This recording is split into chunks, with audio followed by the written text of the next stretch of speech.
Hello everyone, Earl Henderson, Primordial Defense. Thank you for watching. I have another Monday quarterback video for you. I'm going to play this video and talk about things that are going on. I better explain what's going on and talk about things that I think that are being done right and or done wrong. Without further ado, here we go.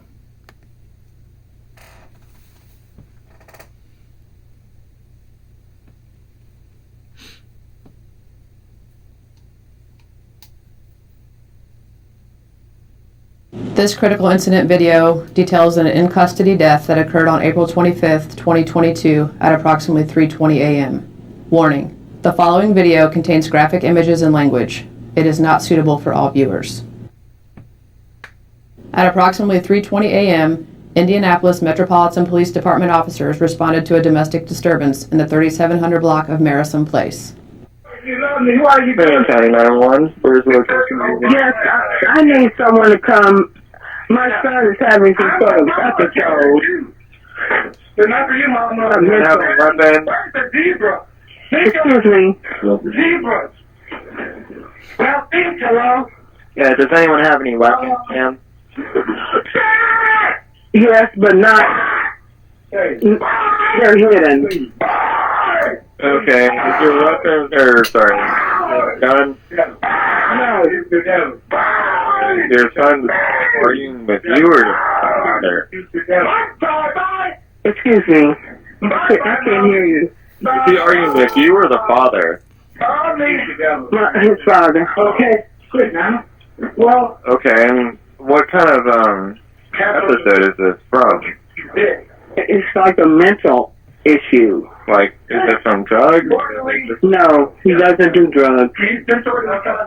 And he's never been diagnosed with anything. This started a while ago. Okay, can I get your first and last name?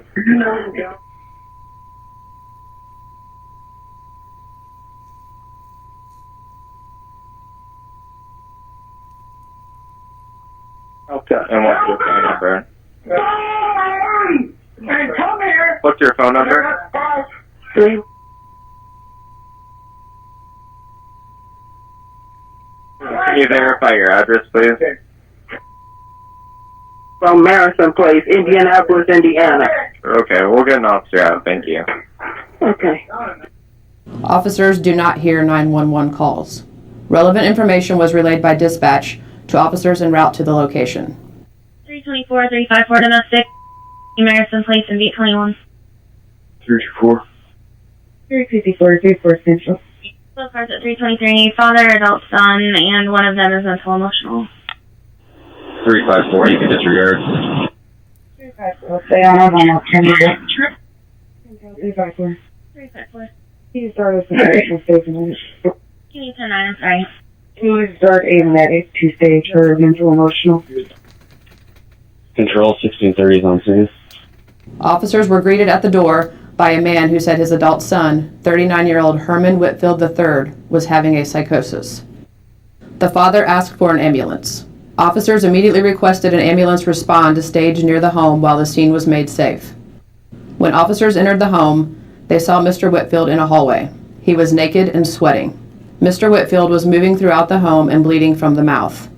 Officers were speaking to Mr. Whitfield to calm him and prepare him for the arrival of an ambulance. Hey, did you call? Yeah, what's going on? My son has a psychosis. You guys should have called an ambulance to bring one of them things in the shot or something. Where's he at? What the fuck did he say? Bring one of them things. My son has a psychosis. You guys should have called an ambulance to bring one of them things in the shot or something. Where's he at? I'm not 100% sure what he said, but it sounded like he said should have called an ambulance so they could bring one of those things to shock him. You guys should have called an ambulance to bring one of them things in the shot or something. Where's he at? Hey, buddy, you alright? Yeah. Can you start us an additional stage medic? What's he take? You know, hang on a second. I think.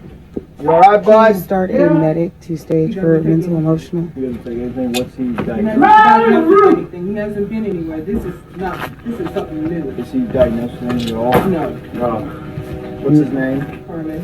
Harmon? We never been here on him? No. Oh, okay. He doesn't have access to any lessons. No. Whoa, wait a minute. What, he got bleach? Huh?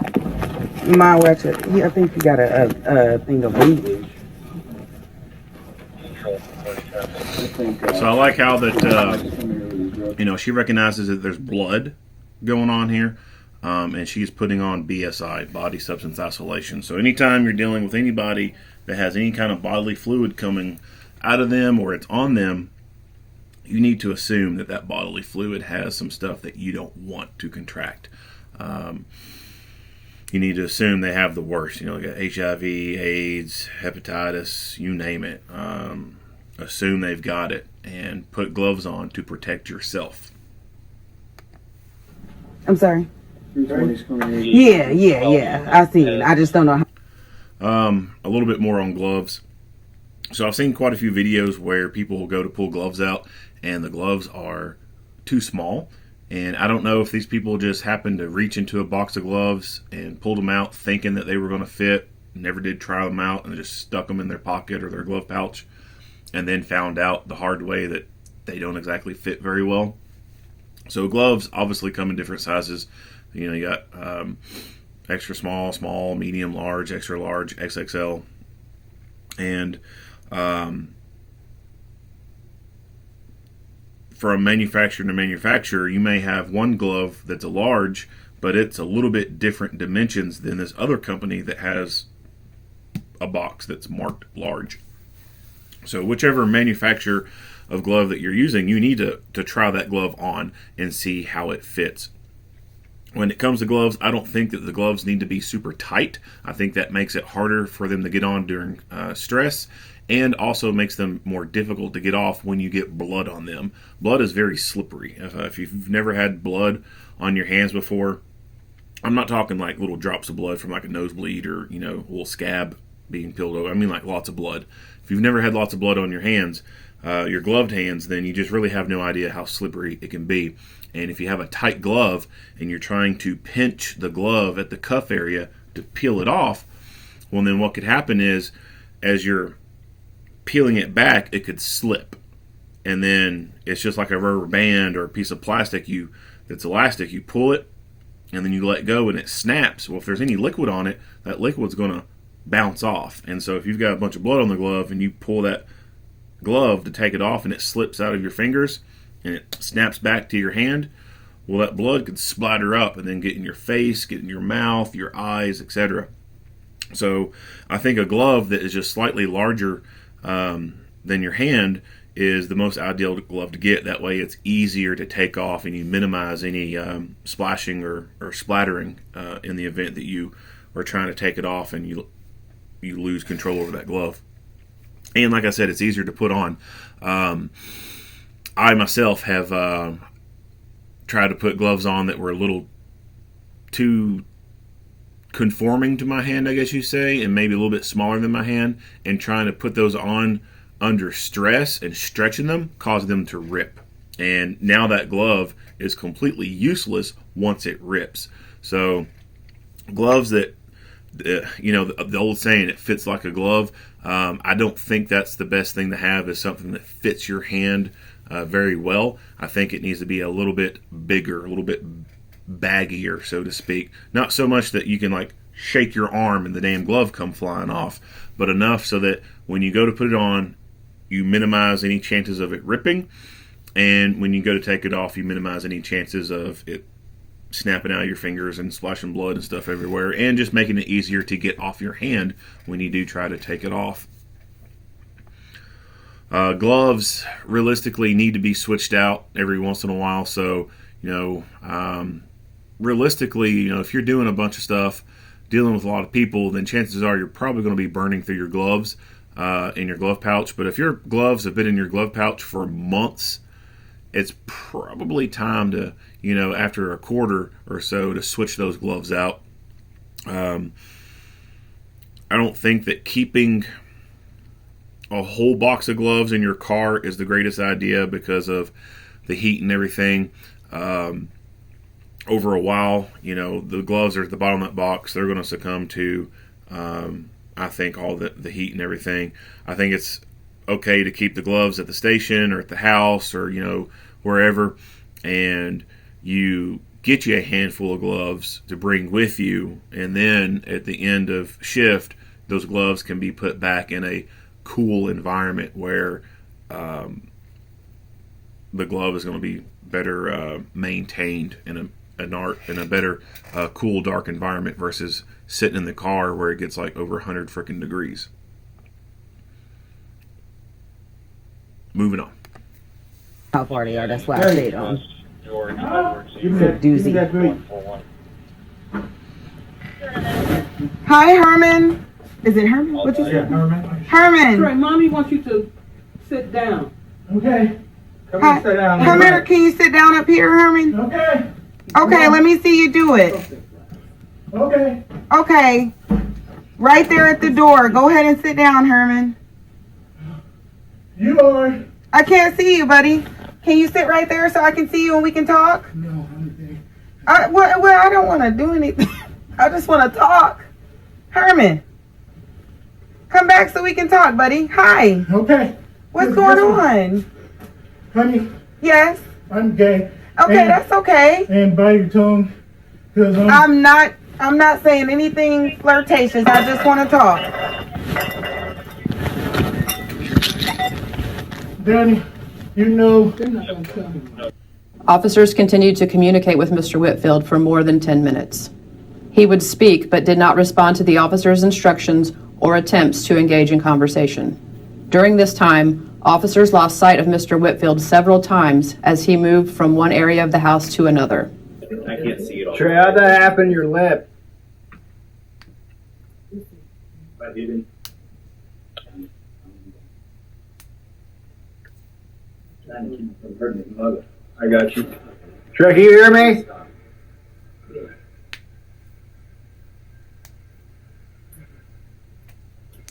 Brian, can you look at me? Trey, look up at me.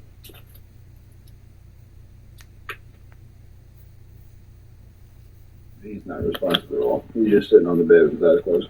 Herman, I'm still here. Are you going to come out with me? Mr. Whitfield eventually moved to a room and sat down on a bed. Officers continued to communicate with him as his mother and father collected clothing and tried to convince him to get dressed. Suddenly, he rushed from the bedroom toward an officer and his parents standing in a hallway.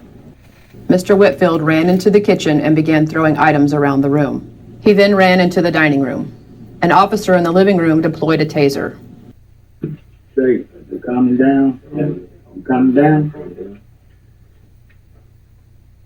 I asked him about calming down. He said, yeah. Put your clothes on. As soon as you do.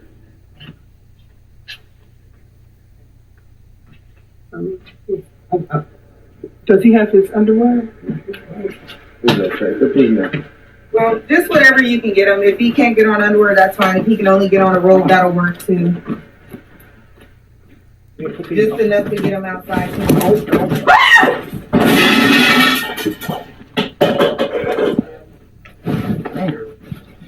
Bud, I need you to relax for me. Whoa! Here, Trey, put these I need you to relax. Put it down. Put that. Hey! Stop! Pick your stuff up!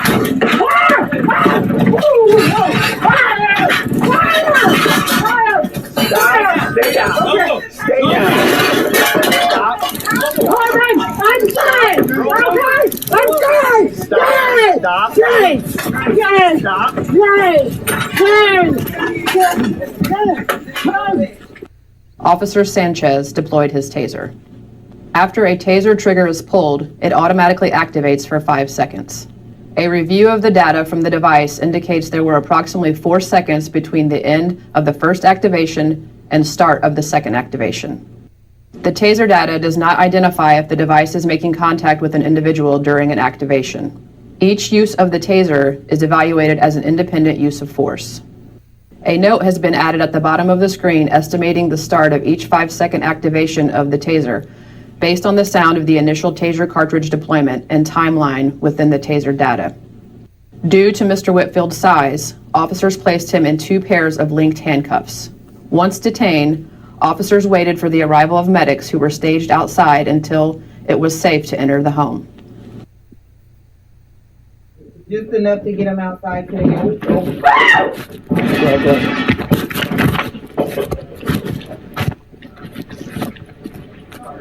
He went back around. Stay there. Stay there.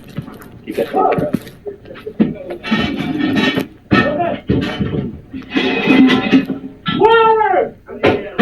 We gotta save her. Stay down. Stay down. Don't move. Don't move. Don't move. I'm dead.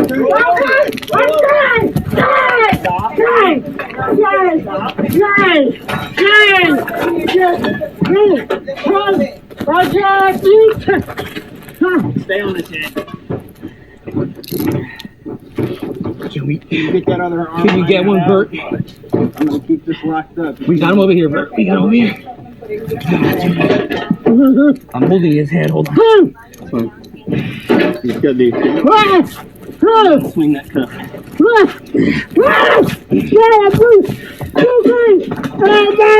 I'm holding his head, trying to get I got his hand. I got his hand. I got his hand. We got one of mine. Hey, be calm. Calm down, Trey. Daddy. Daddy. Calm down, Trey. I'm trying to get this thing off. Trey, calm down. There you go. Go. You know what? Go to. Get that thing. I got his hand. Go above my hand. Go above my hand. Sending body one down in 15 seconds. 10 seconds. So you can hear in the background a little automated voice saying body worn down in 10 seconds or something like that. So that is I forget the name brand of that particular body camera. I'll try to look it up real quick. It actually might be called body worn. Let me look it up real quick. I'll do a search for body worn down camera, and of course when you do a search for that, it's probably gonna bring up a lot of different it's called body worn. So that brand, body worn, their body cameras they're basically like a cell phone, and they operate off an Android based operating system, and it has the sensor inside so that when you're in a laying down or more of a horizontal kind of position, it recognizes that and it senses that you're in that position, and the assumption is that if you're in that horizontal position, you could be injured and unconscious. And so it activates that audible alarm that, hey, basically I'm detecting that the device is horizontal, or about to send the alarm out. And when it does send that alarm out, it'll send out the notification to the dispatch center that someone is down or potentially down, and it's able to geotag the location of that person, or at least that camera, and on everyone else's devices and stuff, they'll be able to see on their maps and stuff exactly where that person is, or where that device is. Essentially, they've got software or hardware and software that can be mounted into the squad car, so that the phone kind of syncs with it, and that's kind of like I guess maybe you call it like a repeater in a sense, so it can kind of boost its range or whatever, and it does a lot of other stuff as well. I'm not too familiar with that particular brand, but it does do a lot of neat things. And of course, that vehicle thing is also set up so that, like, when you turn your emergency lights and stuff on, it will talk to your body camera and make your body camera start recording. You can get the holster sensor so that when you unholster, it causes everything to start recording, and the cameras inside the vehicle to start recording as well. Which, Axon has stuff like that too, but this company is a little bit different. it's kind of neat, but at the same time, you know, it is, I mean, they're all proprietary, so, but it's a very unique proprietary system in the sense that it essentially uses a phone as the camera itself. And it's not the type of camera that you would expect to see, like a big box sitting on someone's chest. It's actually designed to be worn under the uniform so that it minimizes any chances of it being knocked off of the uniform.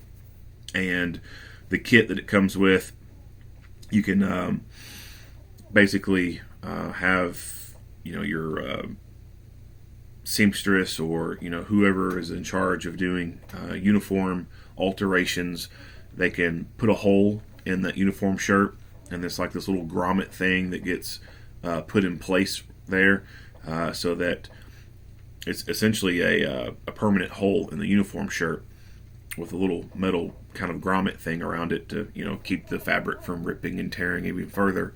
And when you put that uniform shirt on, you've got that camera under your shirt, and so when you zip the shirt up or button it up, that camera lens mates with that hole in the uniform shirt, and it can see out. That way there's no big box sitting on the outside of the shirt or the vest or the jacket or whatever that could be easily knocked off, which that's a problem with a lot of body cameras that use the magnetic mount. Anytime you get into a scuffle, those damn things pop off and go rolling around on the ground.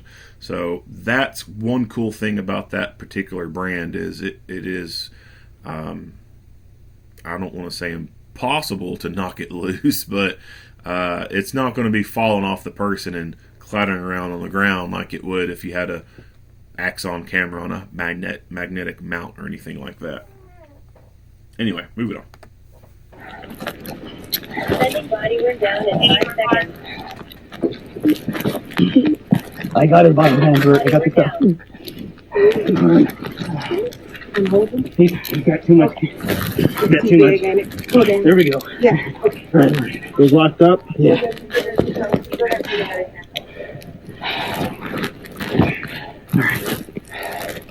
Alright, guys, alright. This is gonna be way too tight. Yeah. Deal with that in a minute. Yeah. I got it. Watch, I can't pull it all out, but.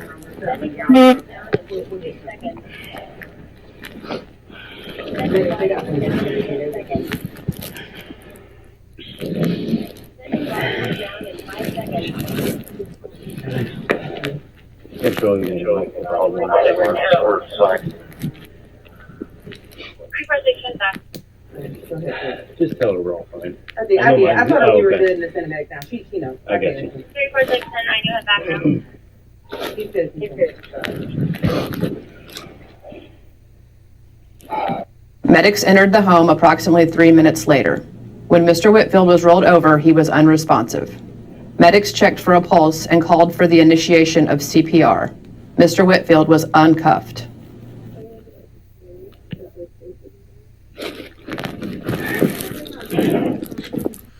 So, you know, there's a duration of time which they take out that block of time in between when they called for the medics and the medics actually get in there.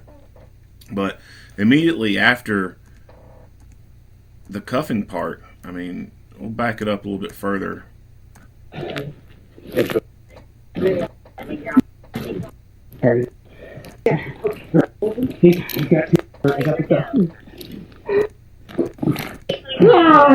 So he's resisting. He's making a bunch of noises. He's physically resisting them. I didn't buy the handler. Alright, guys, alright. Now it's difficult to tell through the camera if he could still be resisting or not, but you're not really hearing much sounds coming from him. I got it. Watch, I can't pull it all out, but. Now that's from the camera angle. You don't always get to see and hear things through the camera like you would if you were physically there yourself. So there's things that they can see and hear that we wouldn't be able to through this camera, right? So they could potentially be able to hear him breathing and see those chest movements and everything, whereas we can't see it very well through the grainy kind of camera. But there is an absence of a lot of noise coming from him compared to earlier. Earlier, he's making a shit ton of noise. Now, not so much.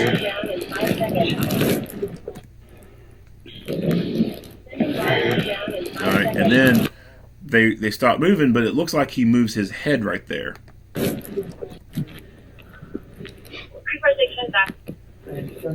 Just tell her we're all fine. I told her you were good and send it back down. She knows. I got you. 34610, I do have background. He's good. He's good. Medics entered the home approximately 3 minutes later. When Mr. Whitfield was rolled over, he was unresponsive. Mr. Whitfield was uncuffed. Herman, I want you to roll to your side, all right? Come on, Herman.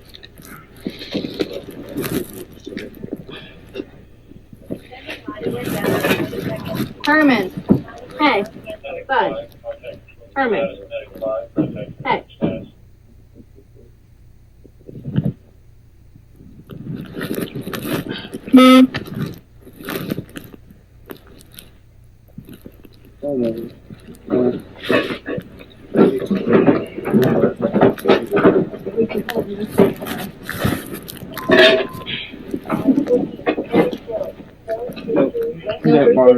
You need a one cuff. We're gonna break. All right, let's uncuff him then. Officers assisted medics by performing chest compressions. Mr. Whitfield was taken to the hospital for continued life-saving measures and pronounced deceased shortly after arrival. The incident is being investigated by IMPD's Critical Incident Response Team. A separate and independent investigation will be the Marion County prosecutor, the civilian. Okay, so the minute that he stopped making a bunch of noises, realistically should have been the time that they should have started to become really concerned that he went from being at 100 of ape shit fucking crazy, fucking thrashing around, making all these fucking noises and everything, going to almost a zero of nothing. Like I said, you can't see everything through the camera, so while they were there with him, they could have maybe heard him breathing shallowly, or breathing shallow. They could have noticed that he was moving. He could have been, moving his leg. We only see one camera angle here, so there could have been something going on with him that that they had noticed and didn't think much into it.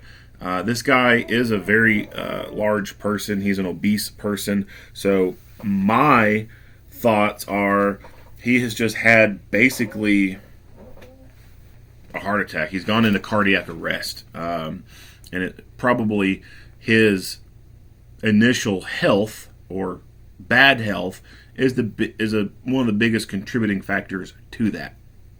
Of course, this is where a lot of people are going to say, "Oh, the taser is deadly. They electrocuted him to death. They shocked him to death with that taser." Blah blah blah. A taser doesn't kill people.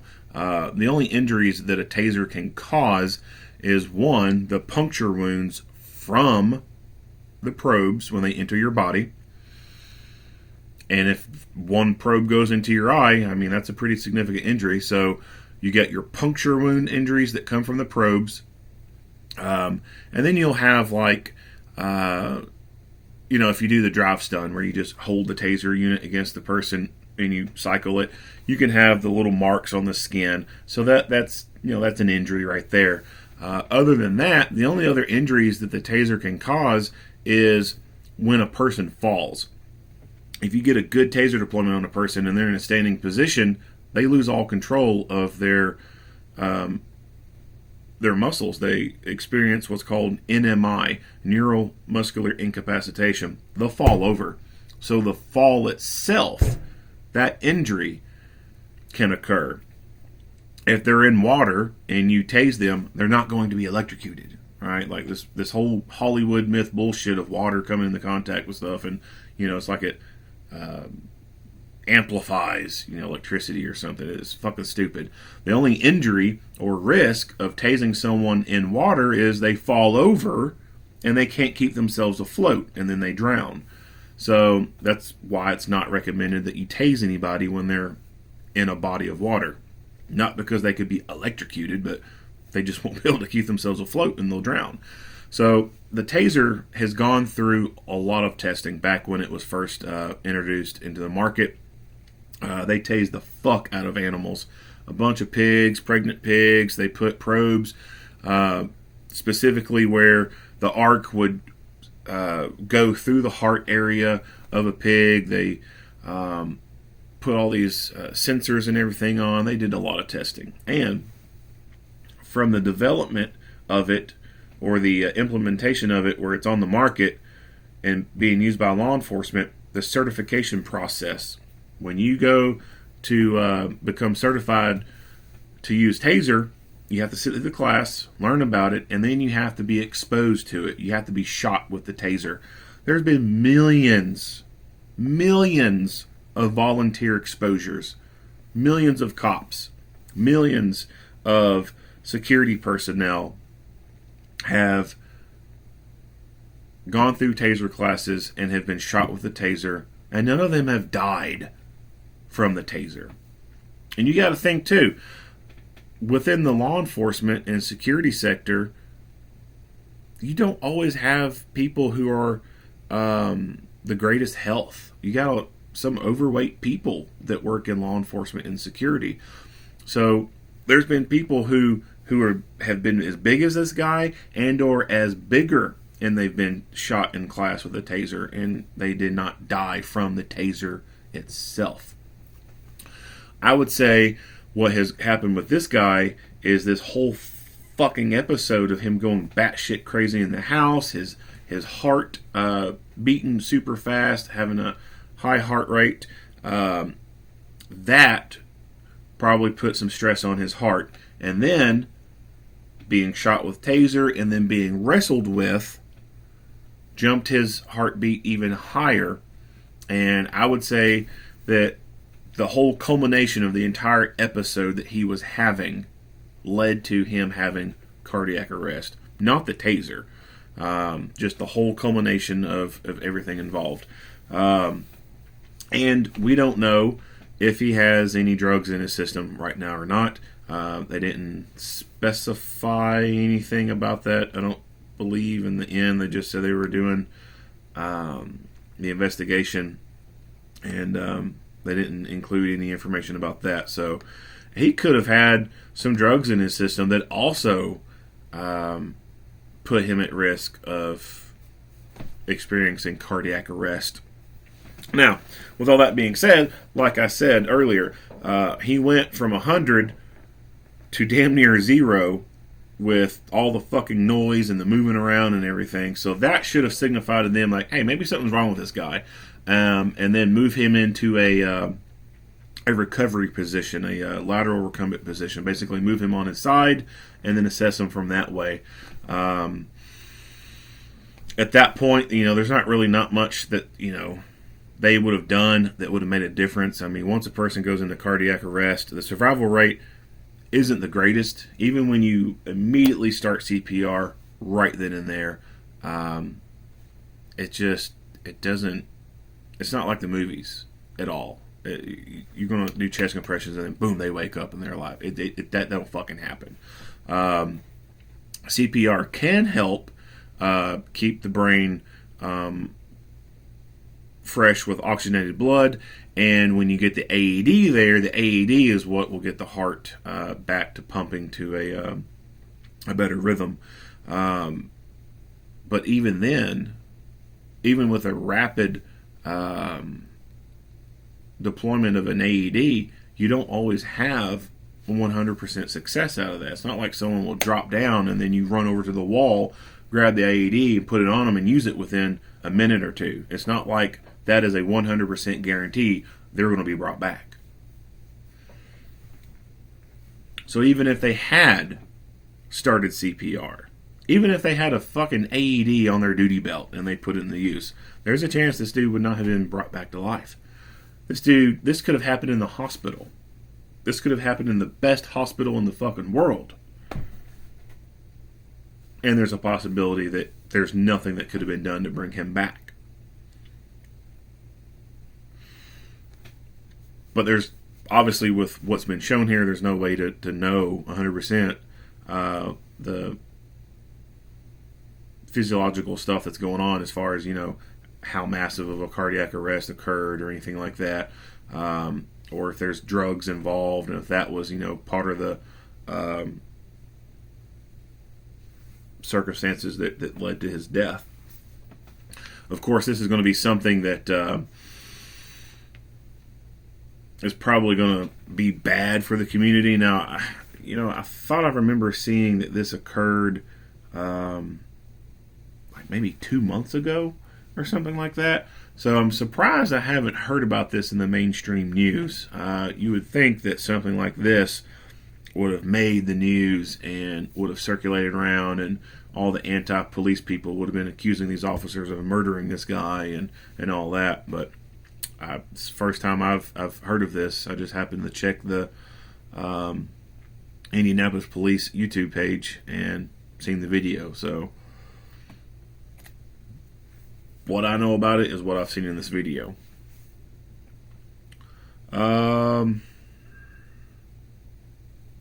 Yeah, so, and this is one of those things where it's one of those sticky situations, I guess you could say. So the parents have called 911. There's a domestic going on. So the police get there, and I'm not 100% sure if they can even establish that a crime has been committed, other than this dude just going apeshit crazy in the fucking house. They call for a medic for a mental emotional patient. Under their laws, they might be able to detain him for emergency medical hold for a mental evaluation, because they can observe and articulate that there is something mentally wrong with him. But beyond that, it does not appear as though he has committed a crime of any sort. So that makes it unique, where he is having some fucking problem, some mental episode, and then the police are there and they're wanting to help and do something.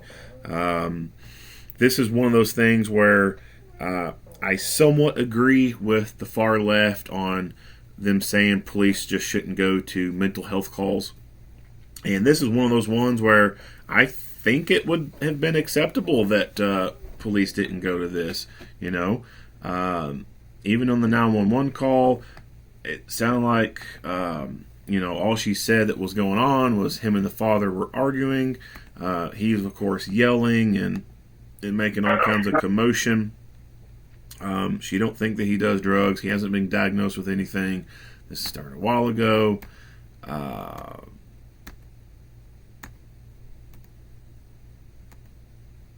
Yeah, so it doesn't appear as, even in the dispatch, that anything was indicated that a crime had been committed. So if there's no crime being committed, then why call the police? Like I said, this is one of those things I kind of agree with to some extent with the far left.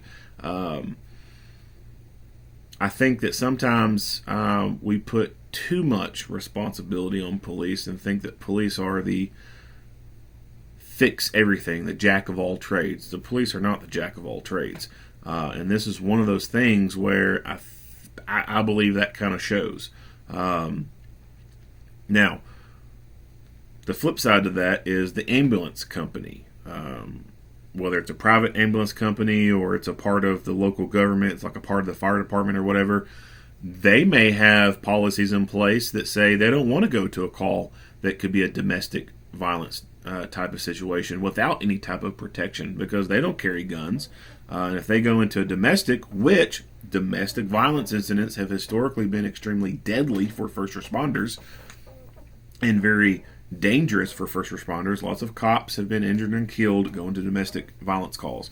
So fire EMS may not want to go in there without any type of protection. They may want an officer there to protect them in the event someone becomes violent and starts attacking them. So if they don't want to go, well, who goes in there? I don't know.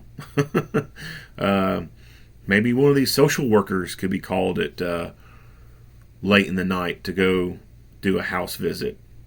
But eventually, in my opinion, that's going to lead to either A, them refusing to go into certain situations without a police escort, or them being armed with some type of self-defense tool like a taser or pepper spray or even ultimately a gun. Because what's going to happen is, if more places start implementing just this social worker idea of sending them in to go talk people down, the more that happens, the more those people that go out and do this, that's going to increase the numbers of these people being injured and or killed in some of these situations. And so that's going to have kind of a backlash kind of effect. And like I said, it's either going to lead to them refusing to go into certain situations, or it's going to lead to them becoming armed in some capacity, potentially. Most likely, it's just going to lead to them refusing to go into certain situations unless they have a police escort. He doesn't live there. Well, he probably does live there. He may not have any ownership of the place, but because he's living there, and the parents are saying, well, we don't want him here now. Sorry, can't do anything about that because he has an established residence there. It would be unlawful for the police to remove him from the house just because he doesn't own the place. He's living there. He has a right to due process. The parents would have to go through the courts to have him evicted. Then the police could go in there and fucking remove his ass. But up until that happens, police can't do anything about that either. He could be, to some extent, destroying some things inside the house, and even then, that could be kind of a civil issue. So the police are really at a big disadvantage when they go to an incident like this. No crimes being committed. They're in a house. There's not a whole lot to be able to do unless they can articulate the need to arrest, detain someone for a mental evaluation hold, emergency medical detention. Other than that, it's a sucky ass situation. It just sucks. It really does. So I hate it for these guys that they had to go to this very difficult call, deal with this very difficult situation, and then have someone die on them. And especially now with everyone, not everyone, but now with so many people ridiculing the police and vilifying them and saying they're a bunch of murderers and everything. And, you know, I can only imagine that, you know, people are like, oh, this is George Floyd #2, blah, blah, blah, blah, blah, blah, blah. So it sucks all around for this incident. So I really feel it for these guys. And they're kind of in a liberal area too. And so that's a scary thing to think about. Like I don't know too well about their prosecutors or none of that, but you know, there's always that possibility that they could have a liberal prosecutor who'd be like, you know what, this is George Floyd all over again. We're prosecuting you cops. I'll kill him. That sucks for officers when they have to deal with liberal-ass prosecutors. People who want to push an agenda, make a name for themselves, all in the name of some bullshit fucking ideology. Not much else to say about this video. If you like what you hear and see, go ahead and give me a like and a share. If you have not already, hit that subscribe button and stay tuned for more Monday quarterback videos. Earl Henderson, Primordial Defense. Thank you for watching.